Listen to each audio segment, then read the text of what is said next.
Welcome to the Revenue Cycle Rundown with Keybridge Medical Revenue Care. Our live show features respected industry experts that will take us on a deeper dive into today's hottest rev cycle topics. We're glad you're here for the rundown. Let's get started.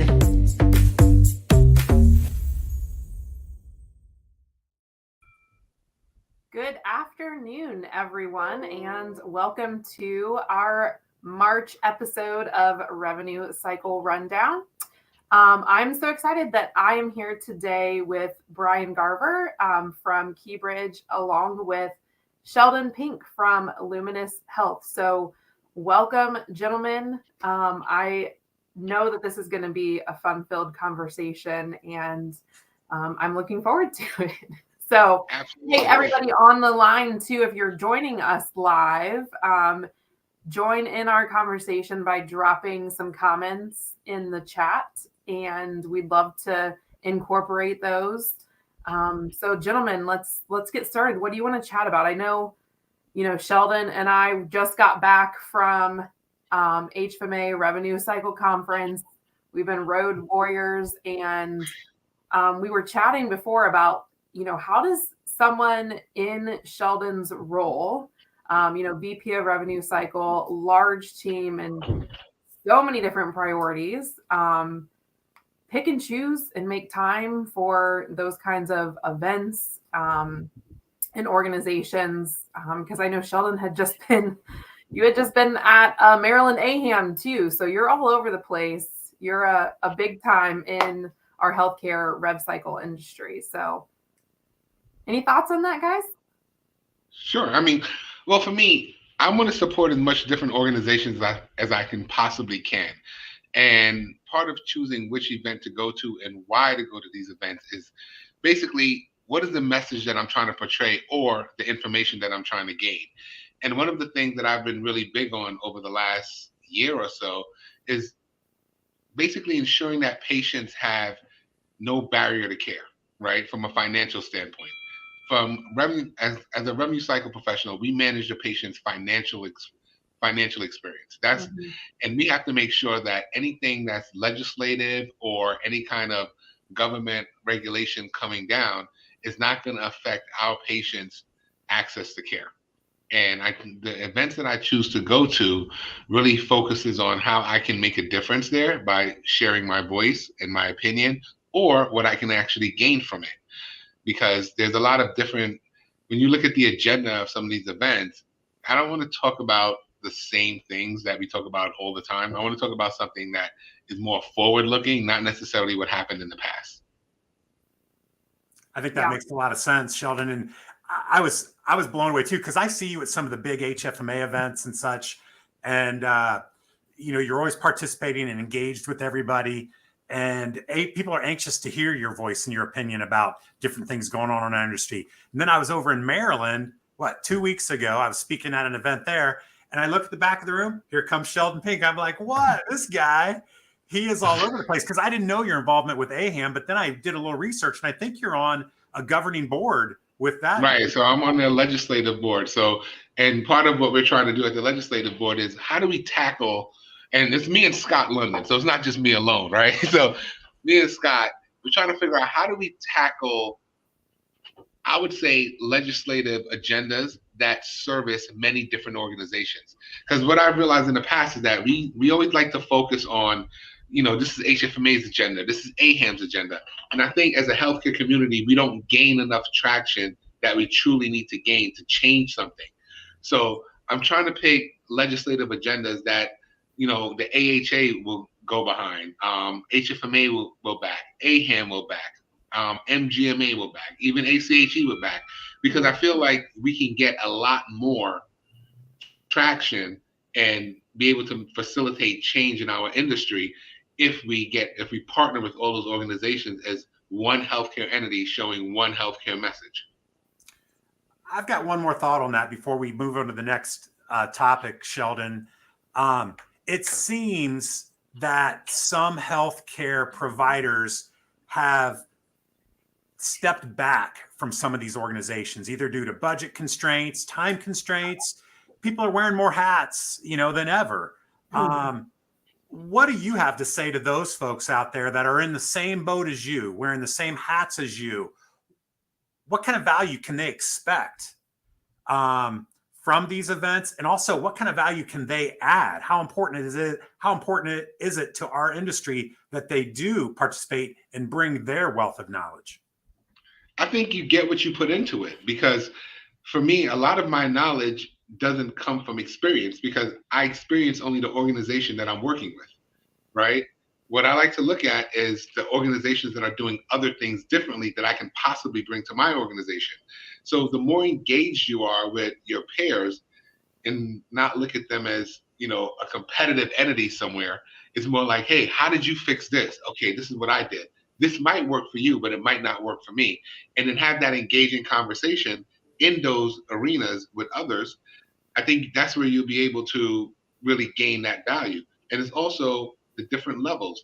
Sometimes, dealing with the top, going from the top down is a better approach, because the people that are doing the groundwork really have the ability to tell you the ins and outs and the inner workings of what challenges they experience. My grandfather said, learn from other people's mistakes, not yours. Wise man and wise words. Yeah. Okay, thank you. I'm glad we touched on that topic, because I know all three of us are intimately involved and big believers about how those organizations impact our industry and how they've impacted our individual lives. I mean, we've all learned so much by being involved in that, surrounding ourselves with other passionate industry experts. Couldn't agree more. It's made a huge difference to me in my career. Kayla, I know you, and Sheldon, sounds like you said, you get what you put into it. Absolutely. Quick question. Tell us a little bit about Luminous Health, first of all. Could you just give us a brief synopsis about your organization, Sheldon, and kind of share with everybody out there a little bit? Sure, it begins with an L. What's that? I'm sorry. I said it begins with an L. No, we're roughly about 700 beds, 3 hospitals, right? Located in Prince George County and Anne Arundel County. We've grown over the past 3 years because we did purchase another hospital, and are basically going through those growing pains as well. But granted, we are in the state of Maryland, so we're under the Maryland Global Budget Revenue System. And from where we're trying to go, for us, it's just really building efficiencies in our model, because unlike our model is different from others across the country, in which we know how much revenue we're going to get. So our role is really controlling expenses and maximizing revenue. So that's interesting. You talk about expected top line revenue, and can predict and project what that is.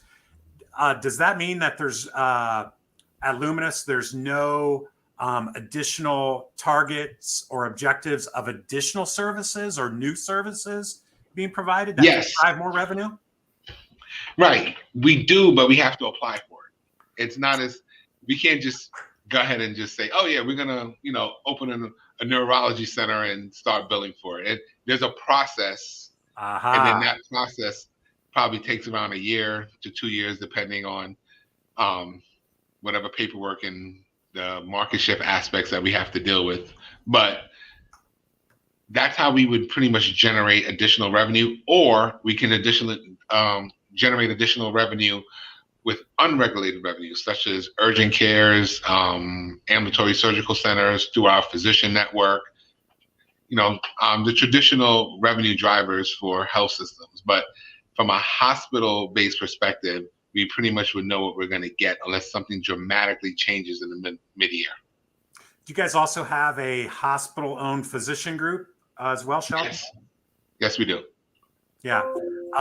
Which seems to be the norm these days. I remember there was a time when a lot of these physician groups kind of spun off onto their own, and then it's all come full circle. Now they're back as part of, hospital groups. It's funny you say that, because, I was reading an article the other day, and it was just showing you how, everything runs in a cycle, right?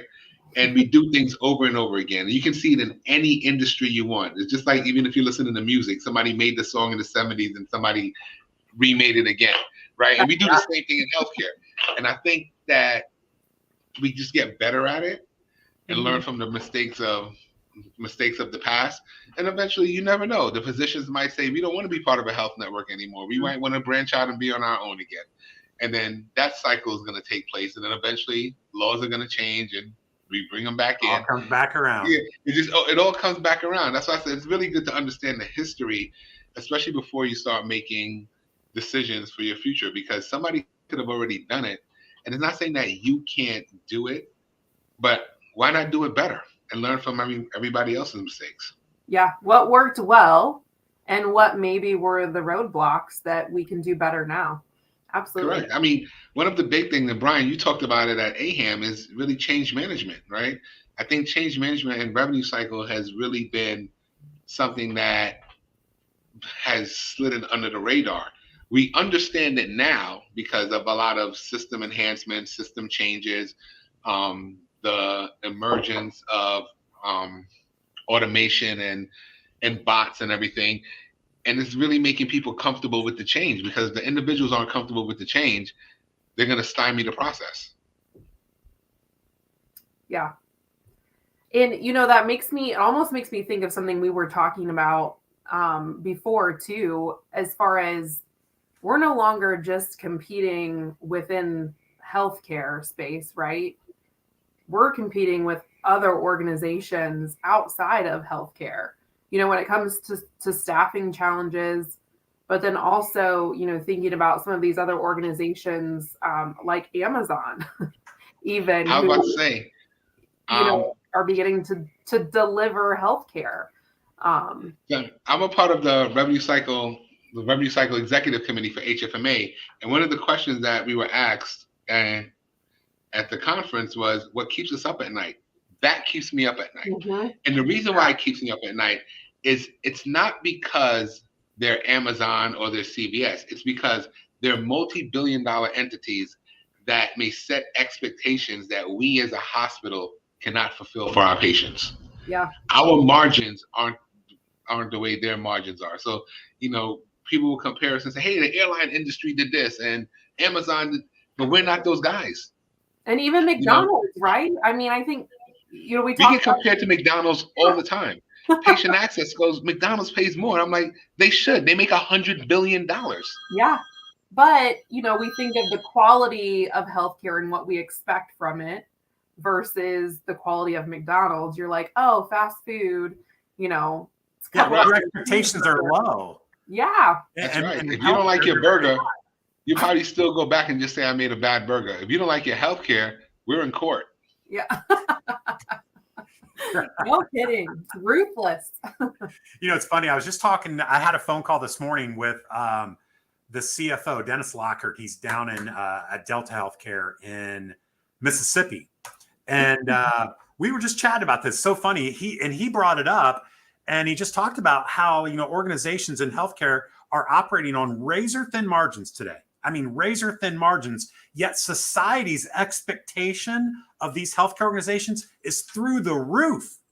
Mm-hmm. And the two just don't totally add up. But then you look at other industries like Amazon or even fast food, their margins are high, their operating capital is high, and society's expectations are low. Mm. It's just a totally different dynamic, makes it tough. I would agree. So tell us more about something Kayla kind of stepped into there with workforce. I think all of our listeners out there have seen those challenges creep up and increase over the last couple of years. How have you handled that with your team, Sheldon? And what actions have you taken to put yourself in the best position to win, create efficiencies, better effectiveness, better financial outcomes, reduce costs, even with these workforce dilemmas? So that's such a loaded question, but I'll start. So I'll start with the first thing I'm trying to do is keep my team engaged, right? And make them feel valued. So one of the things that some like it, some don't, because after the pandemic, what ended up happening was there became many different work preferences. There's some people who want to come to work every day. There's some people that doesn't want to see the office at all. There's some people that they don't mind. And right now, for me, is trying to find that balance. you may not want to come to work every day, but you may have to come to work some days. And the days that you come to work, what are your challenges with coming to work that I can help mitigate for you? Is it, the coldness of the office? Do you want more engagement? Do you want more team building? So I'm trying to do those things just at least so we can feel like a team. And we've had like several different town halls. We did stop, start, continues to say, what do you like? What don't you like? And I think we're pretty much there on establishing a cadence within the office on that part of the question. In regards to, yes, you still have staffing shortages that you have to deal with, right? And I've been using a lot of different external partners to try to mitigate areas that I can possibly mitigate, areas that may not be as heavy requirement on management. Mm-hmm. So, and things that are very easy to divest from if needed to. So if you had a temp employee that was just working on a project, then I can divest, because part of the whole attrition and retention process is you still got to keep your expenses down, to your point. And what we can do in healthcare, we can't play the salary game. Like, oh, this guy there's $1 more here, $1 more here. Like we will lose because the margins don't support that, right? So we have to really make sure that the people that we've hired, or the people that are here, are comfortable where they are, right? And then build strategies to help kind of mitigate the noise and the real mundane task that goes on a day-to-day in the CBO. Yeah, it's interesting, and I love your perspective on that. And it's kind of twofold, Sheldon. Number one, it's retaining the staff you have and making them feel engaged, that they're contributing something bigger than themselves. That they're comfortable in that environment that you've created. But I'm assuming that your HR team and you are hand in hand also on how do you recruit the right person for your team that's going to be passionate and believe in what you're doing and how you're doing it, and that they'll be a good fit. So from an HR perspective, I kind of like HR to help assess some skill sets just to get them to the table. Okay. Do the kind of the pre-screening. But when they come in, depending on the level, I think you should interview with about 3 or 4 different people. It has 3 or 4 different personalities, right?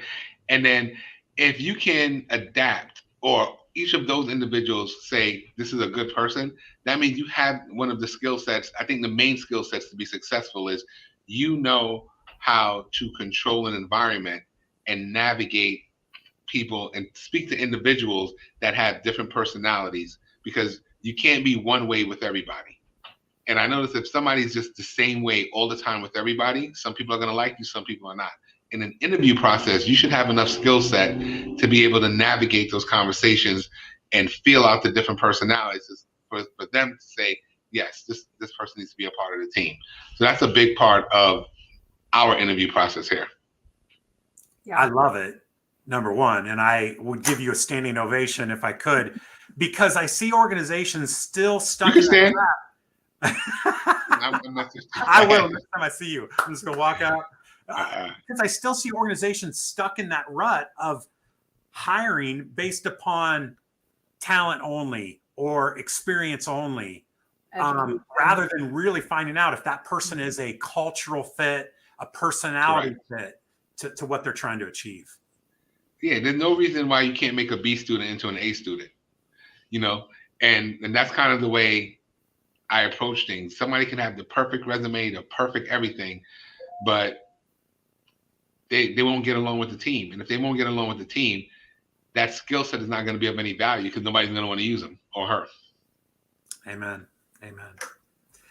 Kayla, as we're wrapping up here, any last thoughts from you or questions for Sheldon? I don't think so. I really appreciate you taking the time, Sheldon, to have a quick conversation with us. These are fun, just kind of off the cuff. And I appreciate you having me.